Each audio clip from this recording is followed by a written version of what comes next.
Hi, I'm AINTV'S Randy Padfield. Coming up, I'm going to take you on a ride in the latest R22 simulator.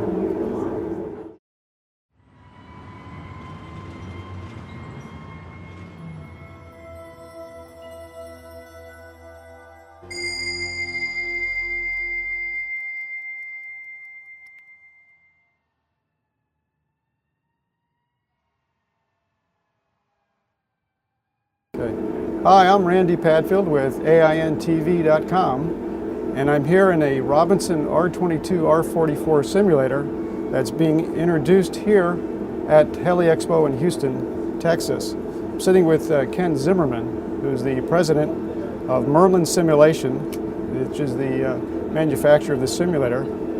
And Ken, if you could tell me a little bit what makes this R22 simulator different from the other ones that are in the market today? Randy, probably the most two important factors. First of all, we did our own flight test program for the Robinson R22. Okay. So the aerodynamic model is validated against that data, as well as the National Simulator Program personnel coming in and verifying that the simulator matches the flight test data. That's number one. And number two, the most important part in helicopter, especially low-speed flying, is the 180-degree field of view, peripheral vision. Okay. I think we're getting a shot out through the window, and if you can look out, there's two little white strips that are wiggling in the wind. Can you explain what those are? They're the sophisticated side slips. I think they're in the actual aircraft. There's yarn, so we were able to model that. It took a little while for aerodynamicists to model the yarn, but I think they came off pretty good. Yeah, they're quite amazing. And the model that we're flying over now, you said, was Manassas, Virginia, Manassas Airport. And why did you happen to choose that airport? Just one of the local airports. That's where we conducted the flight test data, so we just wanted to honor that airport. And this is a level 6 simulator? Well, we were debating on doing a level 6 or a level 3, but since we make it a VFR, IFR reconfigurable, we decided it was easier to make it as a level 3. Okay. We went through all the reference data reports, the qualitative test guides, all that submitted to the National Simulator Program. Actually, I misspoke. I said level 6 simulator is really a flight training device. That is true. Can you explain the difference between the two? The FAA terms the level A's through D's as flight simulators, and the levels 1 through 7 as flight training devices. And what makes the difference between a flight training device and a simulator? Flight training device does not require motion or visual. Okay. But we have motion. We have visual. We have visual, and we have some motion cues. Okay. But we don't. What kind of motion cues do we have? We take care of some of the little details. We have some stick motion, as well as we have the governor that actually responds properly.